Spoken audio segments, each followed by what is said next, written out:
bonjour à tous. Je suis vraiment content de vous voir ce matin pour cette classe d'école du dimanche. Je suis content que vous preniez le temps pour venir approfondir vos connaissances de la parole de Dieu, plonger un petit peu plus les regards dans la loi parfaite des Écritures pour nous aider à grandir dans les voies de Dieu. Et ce matin, j'aimerais qu'on puisse continuer cette série sur les noms de Jésus, les noms de notre Sauveur, les noms de notre Maître, beaucoup d'informations qu'on trouve dans la parole de Dieu, dans les titres et dans les différents noms qui sont attribués au Seigneur Jésus. Et ce matin, j'aimerais qu'on puisse considérer la possibilité que Jésus soit le bras de l'Éternel. Que le Seigneur Jésus soit le bras de l'Éternel. Maintenant, on fait cette série-là dans un ordre alphabétique des différents noms et titres, mais la liste que j'ai est en anglais. Donc là, on est rendu à la lettre B, bras, mais dans le fond, c'est arm en anglais. C'est encore dans la lettre A. Donc, vous allez comprendre une fois de temps en temps que ça ne se traduit pas exactement pareil. Mais j'aimerais qu'on puisse parler de cette expression-là qui se trouve dans l'Ancien Testament à quelques 92 reprises. Quand on parle du mot bras, le mot qui vient de l'hébreu du mot zéroah. Puis ce mot-là qui se retrouve à travers la parole de Dieu et dans son sens général, ça veut tout simplement dire un bras. Un bras d'un être humain, un membre physique de l'épaule à la main. Aujourd'hui, quand on parle du bras d'une manière technique, c'est l'épaule jusqu'au coude, puis l'avant-bras, c'est le restant. Mais bien souvent, dans les Écritures, le bras, ça parle de tout le membre. Des fois, ça parle seulement de la main. Des fois, ça parle seulement de l'épaule. Des fois, ça parle seulement de l'avant-bras, d'après les contextes. Mais pour la plupart, on nous parle d'un bras. Un auteur dit concernant cette expression-là, les zéroah signifient un bras, une partie du corps. Le mot fait référence au bras. Dans certains passages, zéroah fait particulièrement référence à l'avant-bras et dans d'autres endroits, le mot représente l'épaule. Donc, c'est un mot qui est appelé générique. Générique, ça veut dire qu'il y a plusieurs sens. Si vous prenez une concordance, si vous prenez un dictionnaire biblique, puis que vous regardez les différents termes dans l'Ancien Testament en hébreu ou dans le Nouveau Testament en grec, souvent ils vont donner toutes sortes de manières qu'on peut traduire le mot, parce que le mot est utilisé de toutes sortes de manières. Puis on a la même chose en français aujourd'hui. On peut prendre des mots, des expressions, puis voir que ça s'applique à toutes sortes de contextes. Et le mot, effectivement, pouvait vouloir dire aussi un épaule. Un autre auteur nous dit, concernant ce mot-là, et on va descendre dans l'Ancien Testament avec cette expression-là, le bras, pour ensuite comprendre c'est quoi le bras de l'Éternel. C'est quoi le bras de Dieu? Qu'est-ce qu'on peut comprendre quand Dieu nous parle de son bras? Puis qu'est-ce que ça a d'affaire avec le Seigneur Jésus, cette expression-là, le bras de l'Éternel? Donc, un autre auteur nous dit le bras. Cette expression apparaît environ 90 fois. Et il décrit principalement, dans son sens normal, il décrit tout simplement le membre physique, un bras. Deux exceptions quand on parle de membre physique, à ceci se trouvent dans Nombre 6, 19 et Deutéronome 18, 3, où le mot fait référence à l'épaule d'un animal qui est présenté en sacrifice par le peuple, et on spécifie l'épaule parce que c'était la nourriture du sacrificateur et des Lévites. L'estomac, l'épaule et la mâchoire. On dit, ouais, c'est pas nécessairement ce que je choisirais là, sur un animal, mais ça faisait partie de la nourriture que les Lévites devaient recevoir. Donc, cette expression-là nous parle en général, dans son sens normal, de tout simplement un bras physique. On voit des exemples de ça dans les Écritures. Deutéronome nous dit, sur Gad, il dit, « Béni soit celui qui met Gad au large. Gad repose comme une lionne, il déchire le bras et la tête. » Donc, il va attaquer le corps physique pour pouvoir le manger. En parlant de Joseph, Joseph, dans l'Ancien Testament, on nous dit, mais son arc est demeuré ferme et ses mains, mais c'est zéroah dans l'hébreu, donc ses bras, son corps a été fortifié par les mains du puissant de Jacob. Il est ainsi devenu le berger, le rocher d'Israël, d'après les prophéties qui avaient été faites sur Joseph, qu'il allait un jour régner et protéger sa famille, protéger son peuple. Donc, on nous parle de son bras dans Juge, chapitre 15. Probablement un des hommes dans la Bible qui avait les bras les plus forts. On nous parle de Samson. Lorsqu'il arriva à Léki, les Philistins poussèrent des cris à sa rencontre. Alors, l'Esprit de l'Éternel le saisit, Les cordes qu'il avait au bras devinrent comme du lin brûlé par le feu, et ses liens tombèrent de ses mains. Puis nécessairement, il s'est défendu et il s'est débarrassé de ses ennemis. Maintenant, quand on parle du bras physique, qu'est-ce qu'on fait, dites-moi, avec nos bras? Qu'est-ce qu'on peut accomplir avec nos bras? Ici, on voit un exemple. On peut saluer quelqu'un, n'est-ce pas, avec nos bras. Mais qu'est-ce qu'on peut faire? Oui. Oui, on peut consoler, on peut serrer quelqu'un, caresser quelqu'un, lui montrer notre affection. Effectivement, Anne. Moi, c'est un peu ça, parce qu'on peut tenir nos enfants. Oui, prendre nos enfants dans nos bras, effectivement. Richard. On peut, on peut corriger notre mari, oui, certainement. Oui, exactement, et c'est à cela que je veux venir. L'expression en général parle tout simplement d'un bras physique, d'accord? Mais on va voir que d'une manière, si on pourrait dire, d'une manière symbolique, le bras parle de la force, la capacité de pouvoir travailler, la capacité de forcer. Oui, Christian? Sortir une épée. Oui, sortir une épée et combattre, nécessairement, c'est une des applications dans ça. Oui, Pierre?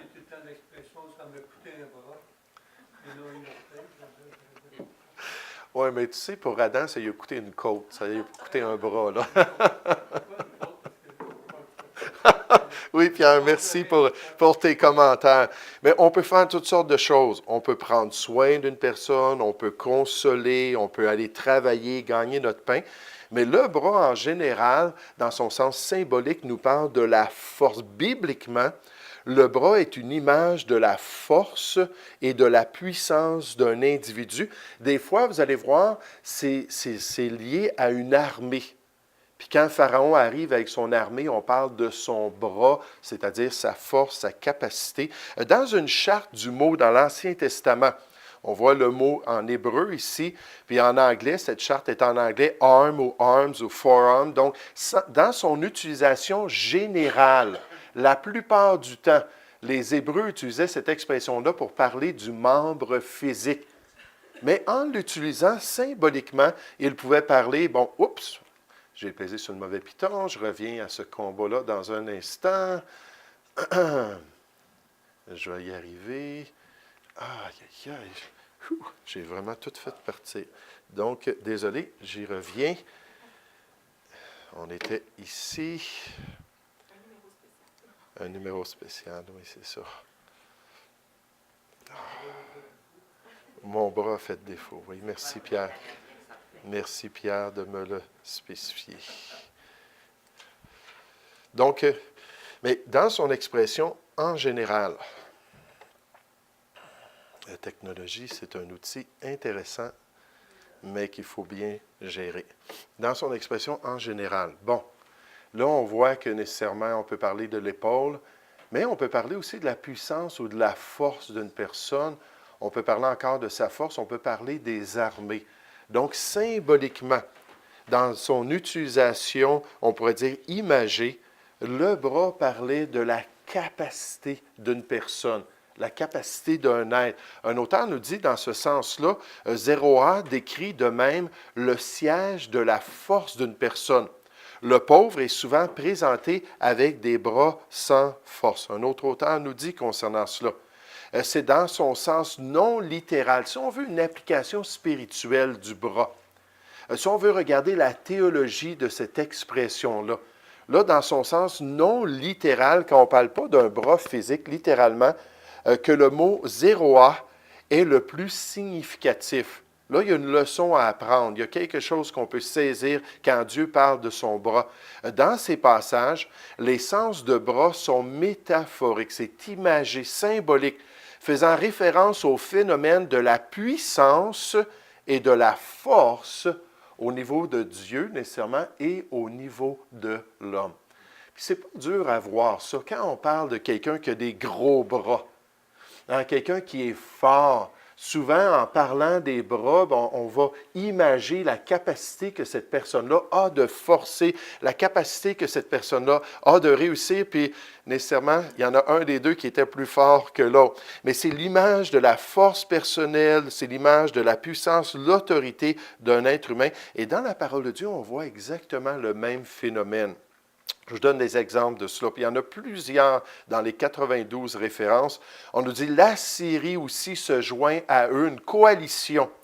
Elle prête son bras aux enfants de Lot.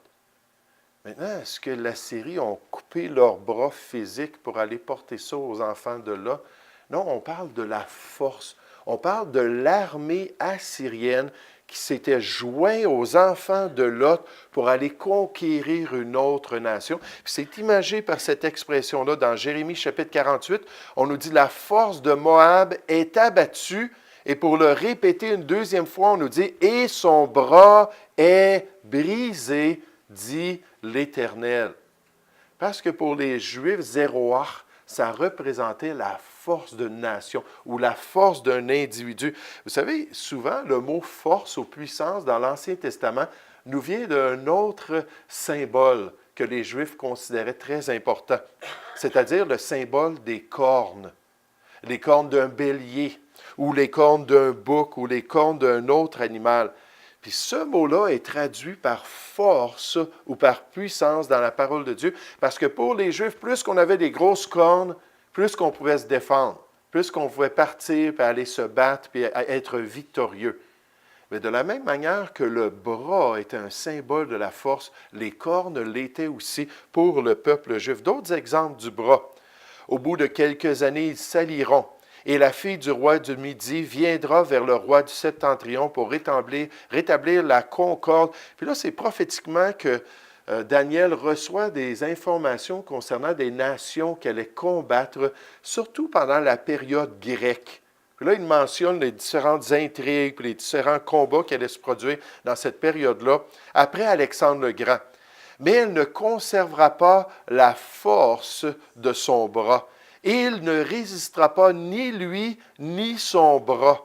Il n'aura pas la capacité de se défendre. Elle sera livrée avec ceux qui l'auront amené, avec son père, avec celui qui aura été son soutien dans ce temps-là. Donc, encore une fois, on voit que le bras, c'est une image pour les Juifs de la force personnelle d'un individu. Dans Ézéchiel, on continue à parler de ça, on nous dit « Je fortifierai les bras du roi de Babylone ». Puis Dieu dit « Babylone s'en vient ». Puis il va venir non seulement en terre promise, il va aussi conquérir les Assyriens, il va conquérir les Égyptiens, il va conquérir tout le monde de l'époque. Puis Dieu dit « Moi, je vais lui donner de la force. » Comment? Je vais fortifier les bras du roi de Babylone en parlant de ses armées, en parlant de ses troupes. Et je mettrai mon épée dans sa main. Je romprai les bras de Pharaon. Il gémira devant lui comme gémissent les mourants. Je fortifierai, Dieu répète, les bras du roi de Babylone et les bras de Pharaon tomberont. Quand Dieu répète quelque chose, c'est qu'il veut dire c'est résolu à ses yeux. C'est ce qu'il va accomplir. Dans Daniel chapitre 11, on nous dit le roi du Septentrion s'avancera. Il élèvera des terrasses, il s'empalera des villes fortes, les troupes du Midi. Là, ici, c'est le mot, encore une fois, bras. Mais ils l'ont traduit comme l'armée ou les troupes du Midi. Et l'élite du roi ne résisteront pas, elles manqueront de force pour résister. Donc, on voit que dans l'hébreu, ce mot-là représentait la puissance, la force de nation, d'individus. Puis des fois même, on le traduit ainsi. Juste deux exemples. On nous dit, « Dis, ainsi parle le Seigneur l'Éternel. Prospérera-t-elle? Le premier aigle n'arrachera-t-il pas ses racines? N'enlèvera-t-il pas son fruit, afin qu'elle se dessèche, afin que toutes les feuilles qu'elle a poussées se dessèchent?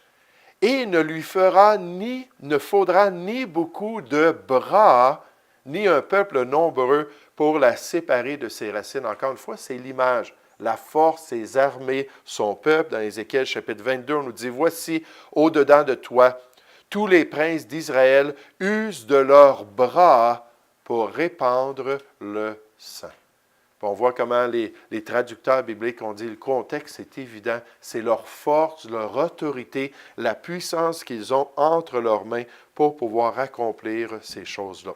Donc, dans la parole de Dieu, symboliquement, le bras nous parle de la puissance de l'homme.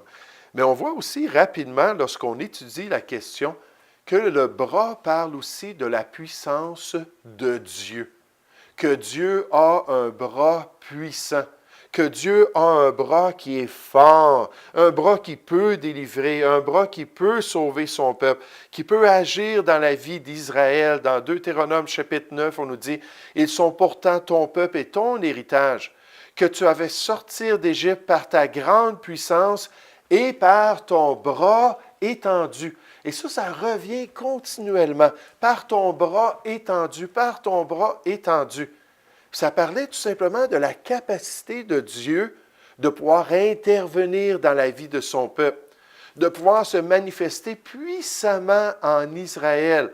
Hein, on peut juste penser quand le peuple se plaignait que Dieu n'agissait plus comme il l'avait fait auparavant auprès d'eux. Puis là, des fois, les prophètes devaient parler de leur état spirituel, du fait qu'ils étaient loin de Dieu, puis que Dieu s'attendait qu'ils se rapprochent de lui, comme dans Isaïe chapitre 59, ça dit « Non, la main de l'Éternel n'est pas trop courte pour sauver ou pour délivrer le croyant. Elle n'est pas trop courte pour se manifester, pour intervenir. » Puis c'est pour ça qu'on parle toujours de cette expression-là, « à bras étendus ». Dieu va étendre son bras, Dieu va venir dans notre vie, Dieu va se manifester d'une manière concrète dans l'existence des gens. Un auteur nous dit concernant cette expression qui revient tellement souvent, c'est un langage figuré qui décrit l'engagement actif, souverain et puissant de Dieu dans les affaires des hommes. Donc, cette phrase signifie étirer quelque chose jusqu'à atteindre un objectif. Non, la main de l'Éternel n'est pas trop courte. Dieu est capable d'étendre son bras.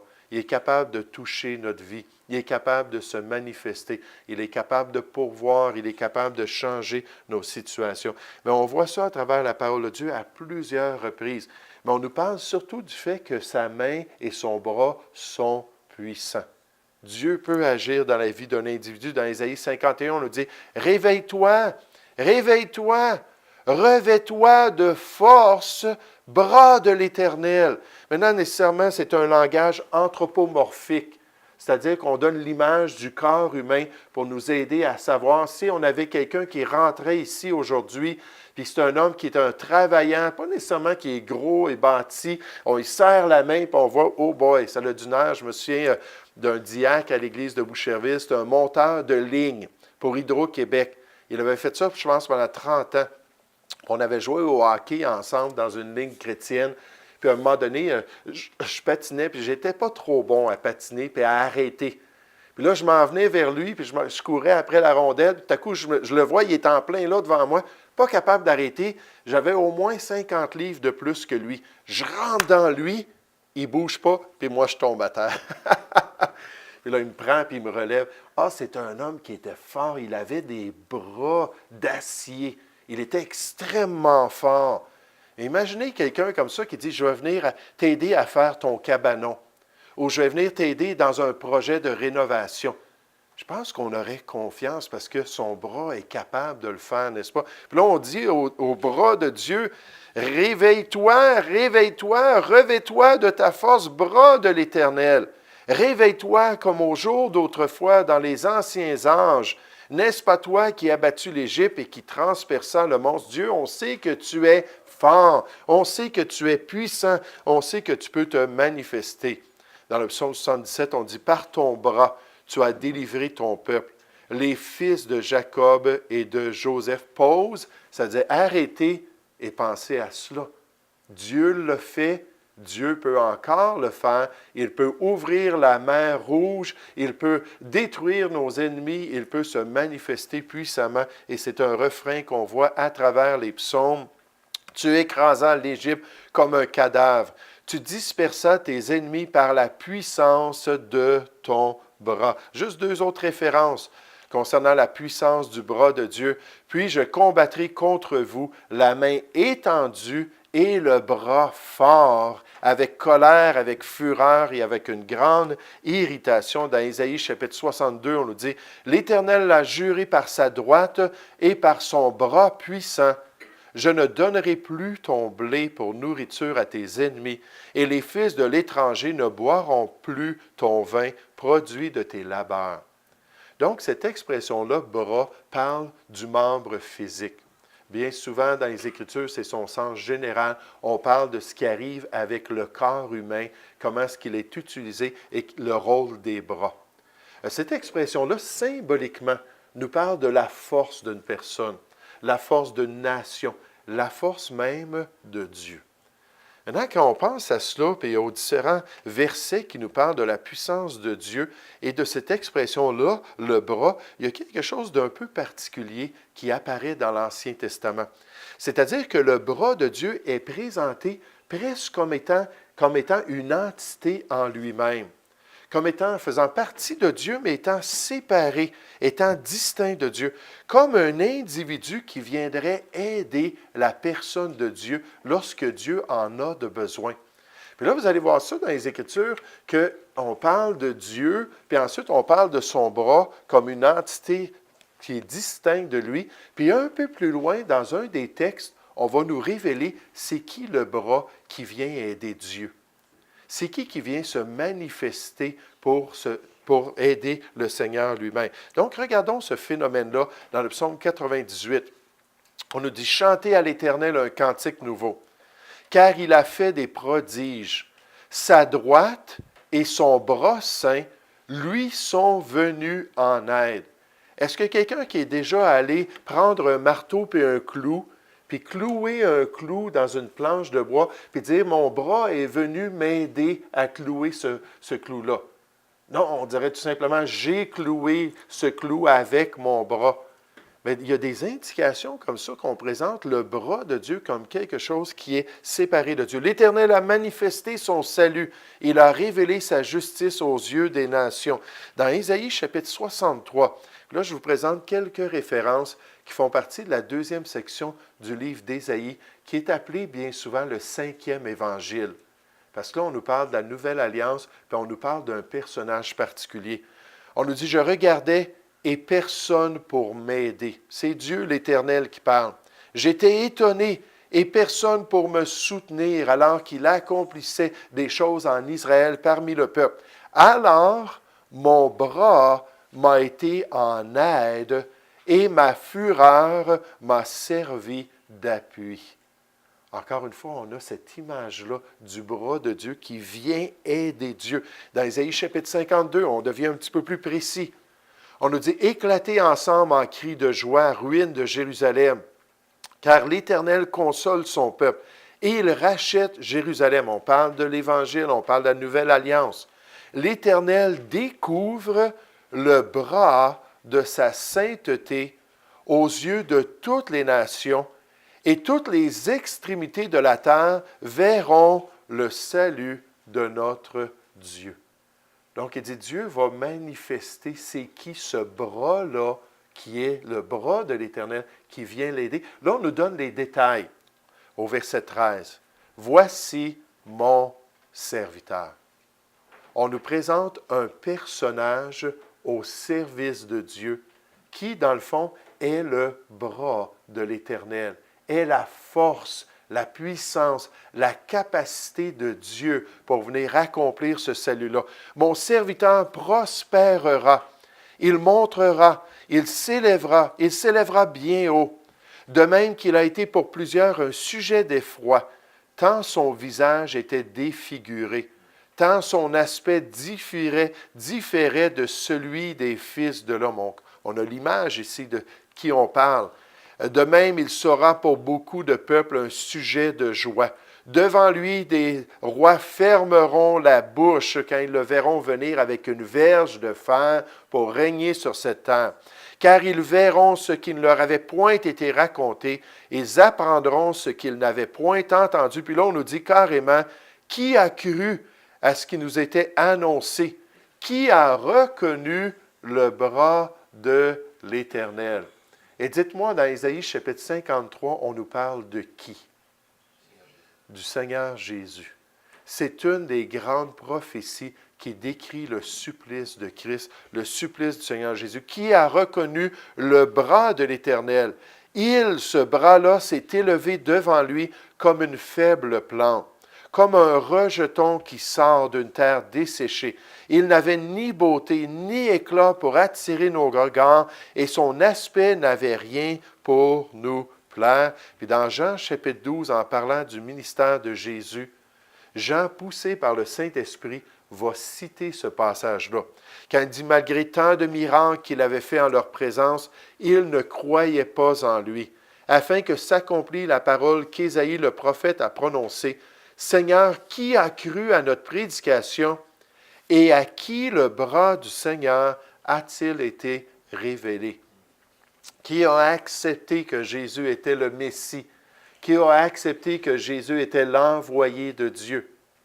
Et qu'il était, dans le fond, le bras de l'Éternel. Et les commentateurs bibliques qui regardent cette expression-là et voient le symbolisme de la force même de Dieu, de l'autorité et la puissance de Dieu, se tournent vers le Seigneur Jésus pour démontrer qu'il est venu avec toute cette autorité-là pour accomplir le salut de son Père céleste.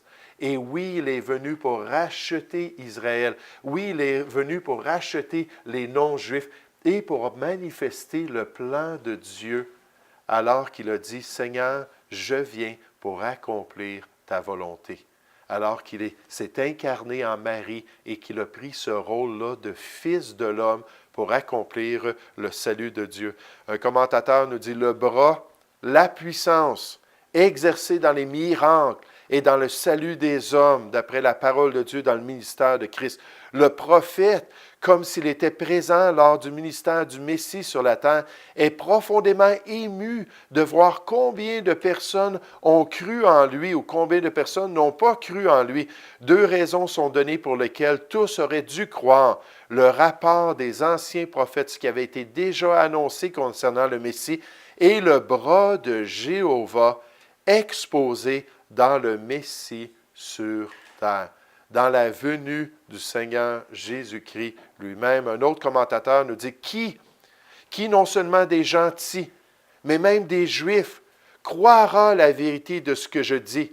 Et cette prémonition, cette prédiction était hautement nécessaire, à la fois pour avertir les Juifs de ne pas trébucher devant cette pierre et pour instruire les gentils de ne pas être séduits par leur exemple. Donc, pour tous les êtres humains, le bras, le Messie, appelé le bras ou le pouvoir de Dieu, parce que le pouvoir tout-puissant de Dieu était placé en lui, révélé intérieurement et avec puissance, dans la venue du Seigneur Jésus pour accomplir le plan de Dieu. Donc, le Seigneur Jésus, le bras de l'Éternel. Qu'est-ce qu'on peut apprendre concernant notre Sauveur? Qu'est-ce qu'on peut retenir alors qu'on quitte notre assemblée ce matin, puis qu'on s'en va pour vivre pour lui, pour marcher avec lui, pour dépendre de lui? Qu'est-ce que le Seigneur peut nous apprendre concernant sa personne? Premièrement, le Seigneur Jésus était bien actif dans l'Ancien Testament. Et il était un soutien de l'œuvre de son Père céleste envers les Juifs. On ne voit pas le nom Jésus dans l'Ancien Testament nécessairement. Yeshua, on ne voit pas se manifester avec cette identité-là qu'on connaît dans la Nouvelle Alliance. Mais dans Matthieu chapitre 23, lorsque Jésus est arrivé près de Jérusalem, il s'est mis à pleurer sur la ville. Puis il a dit, combien de fois dans votre histoire, j'aurais voulu être là puis vous rassembler comme une poule rassemble ses poussins dans sa couvée sous ses ailes pour vous protéger, et vous ne l'avez pas voulu. Puis là, il est vraiment attristé par ça. Jésus est en train de dire du fait qu'il a agi dans l'Ancienne Alliance. Il s'est manifesté de toutes sortes de manières. Même Abraham, la Bible nous dit dans Jean 8, Abraham a vu sa gloire. Puis les gens ont contemplé sa gloire, comme Ésaïe aussi avait parlé de lui. Mais donc, le Seigneur Jésus a toujours été actif. Des fois, parce qu'il n'est pas mentionné, on pense, bien là, ce n'était pas son temps. Mais non, il était avec son Père, puis il agissait pour son peuple, la nation d'Israël. Deuxièmement, le Seigneur Jésus est puissamment uni à son Père céleste. Et il peut manifester toute la puissance de celui-ci. Jésus a dit, « Je suis dans mon Père et mon Père est en moi. » Puis toute la puissance de Dieu le Père est disponible dans le ministère du Seigneur Jésus, dans tout ce qu'il a à faire dans la vie de son Église. Il a dit dans Matthieu chapitre 28 au verset 18, « Toute autorité ou toute puissance m'a été donnée dans le ciel et la terre. » Quand on parle de notre Sauveur, ce n'est pas le petit Jésus, le petit enfant dans la crèche qui est sans force, celui qui est vulnérable, celui qui a besoin de ses parents. Il faut arrêter d'avoir cette idée-là. Oui, il est venu puis il a été incarné, mais Jésus est non seulement le Fils de l'homme, mais Jésus est tout-puissant pour accomplir tout ce qu'il veut dans notre vie. Puis dernièrement, le Seigneur Jésus est amplement capable de prendre soin de son Église qu'il aime tendrement. Comme Dieu a délivré le peuple juif d'Israël, de l'Égypte, comme Dieu a manifesté 10 plaies, a ouvert la mer Rouge, a protégé son peuple par une nuée flamboyante. De la même manière, le Seigneur Jésus est là pour prendre soin de son Église. Il nous aime. On est parfaitement unis à lui. S'il y a un défi dans notre vie, j'aimerais vous dire, c'est rien pour lui. Comme quand les disciples étaient dans la barque, puis il a commencé à avoir une tempête, puis l'eau s'accumulait dans la barque. Lui, il dormait, il était épuisé, puis on l'a réveillé. « Hey, Seigneur, ne te soucies-tu pas pour moi, mes problèmes financiers, mes problèmes familiales, mes problèmes au travail. Seigneur, ne vois-tu pas ces choses-là? » Jésus a dit, « Tais-toi. » Puis toute la tempête, tout a cessé instantanément. Ils étaient effrayés de lui, ils étaient étonnés. Il dit, « Qui est celui-ci? » à qui même le vent et la nature obéissent. C'était rien parce qu'il a toute la puissance de Dieu et il est notre Maître. Il est là pour nous accompagner. Il est le bras de l'Éternel dans notre vie. Je ne sais pas pour vous, mais moi, ça m'encourage de savoir que celui qui est tout-puissant est là avec moi. Et celui qui peut manifester toute la puissance qui s'est manifestée en Égypte peut la manifester dans ma vie. Puis la question, comme les lépreux ont demandé au Seigneur Jésus, ils ont dit, « Si tu le veux, tu peux. » Puis il faut croire qu'il peut et chercher sa face pour voir s'il le veut. Puis peut-être ce n'est pas le temps dans notre vie. Peut-être l'exaucement s'en vient, mais ça va prendre quelques mois. Ou peut-être c'est tout simplement pas bon pour nous.